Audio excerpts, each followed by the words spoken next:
Faustine and I am from Dharmaloka Senior High School, Pekanbaru. Well, first of all, it's a great honor for me to be here with all of you today, especially to the honorable judges and all of the audiences. Well, in this occasion, I would like to tell you a very inspirational story adapting the social issues in India, entitled Padman. So, there was a man named Aruna, came from a small village in India. He was born in 1961. Well, his childhood was really tough. He had to work hard every single day because his family was living in poverty. But he never gave up, and now he had grown up and married a woman that he loved. But one day, when his early marriage day, he found that his wife was carrying something behind her. Hide that thing from him. Feeling curious, Aruna walks behind his wife to see what she is hiding. Then he saw a nasty red coat with a few blood stains on it. Well, Aruna was shocked knowing that day was the first day of his wife's period.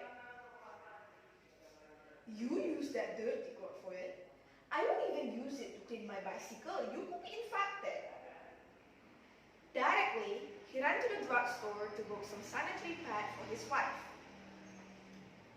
Arriving at the drugstore, he was confused knowing the price of that sanitary pad. What? 55 rupees for one pad? This is crazy. But in the name of love, he bought that pad. Then he arrived home and gave that pad to his wife. But unexpectedly, his wife didn't want to use that pad.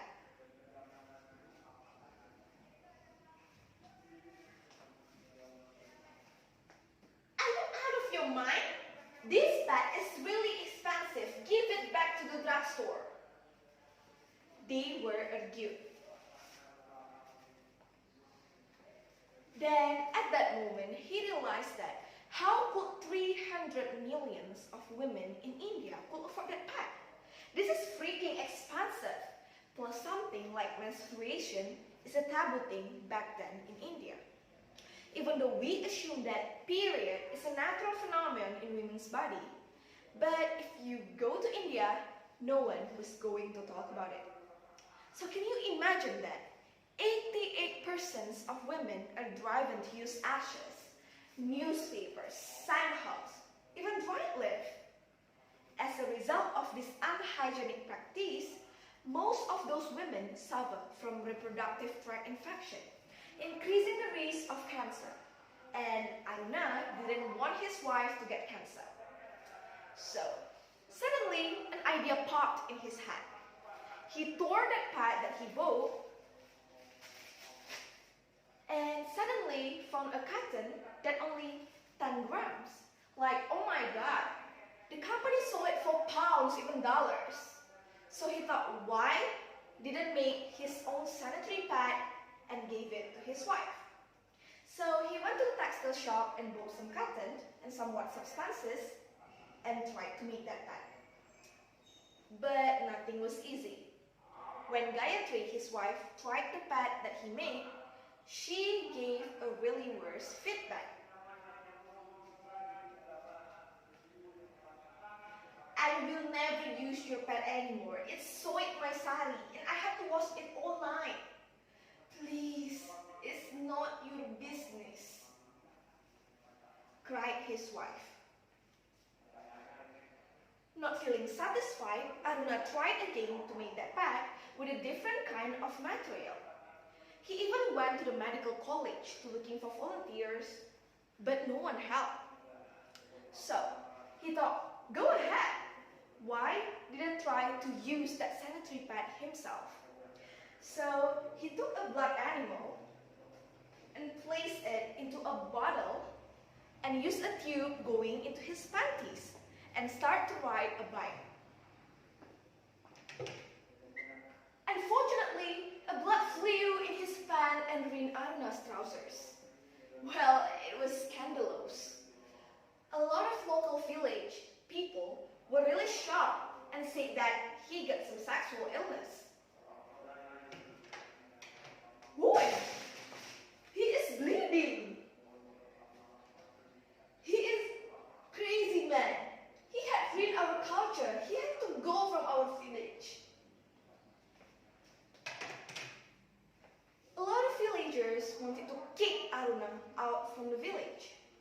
His wife and the whole family was really impressed of him.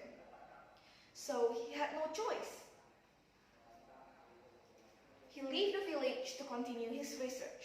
Even with all of the public humiliation and resistance, he believed that one day he could make a low-cost, hygienic, sanitary pad that even India's poorest woman could afford. So with a few cotton and spirit, he went to the cotton research center to find out why his cotton didn't work. And later, he found out that cellulose fiber is a key to make a good pad. So with the little money that he owned, he tried to buy that cellulose fiber. He even worked as a housekeeper at the professor's house to get some knowledge. But when he tried to make that pad there, the professor suddenly asked, "Do you call yourself a man? Why do you try to make that pad every day?" Then he instantly replied, "How can you call yourself a man if you can't protect a woman? Making a sanitary pad needs a machine that costs $1 million. If you want to protect a woman, then make a lot of money. Don't be a fool, be a man." They were arguing. But everything didn't just stop until there. Aruna tried to look out into a video how sanitary pad was made. First is pulverization. The cellulose fiber needs to be turned into a powder, then compress it to become a thin pad dimension. And direct fusion follows after the compression. And last but not least is sterilization to kill viruses and germs at the pad. So feeling confident, he took all of his belongings and left the professor's house. "Professor, maybe you are right. I'm a fool. I don't want to make a pad anymore, but I want to create a pad machine. Thank you for your knowledge." He took some loan to support his research and ran some small garage. It took a month, even years, to find out the right thing to do. Until one day, India's biggest innovation competition is happening in New Delhi. Thinking that the prize is really big, that he could pay all of his debt, he joined the competition. He explained that how could his machine make a sanitary pad that cost only 2 rupees. Unexpectedly, beating all of the great innovators from all over the world, surprisingly, he won the competition. He came out as the best social innovators of the years. Since that time, a lot of investors wanted to buy his machine for millions of dollars. He knew that he would be rich, but it didn't make any sense. He made the machine to be useful to millions of women, not to create $1 million. So since that time, he created a mass production and gathered all of the villagers in the village to work with him. At this point, he didn't only save women from disease, but also gave them a chance to earn a living. His dream to provide all of the women a local, hygienic, low-cost sanitary pad has accomplished. He is an Indian padman. He is a believer. Arunachalam Murugantam. The end. The moral value of my story is, it's not easy to change the world, even for the better way. But don't stop to do the right thing, then the whole universe will help you. The great innovators are the ones who lead society toward a better tomorrow. I'm Devina, thank you.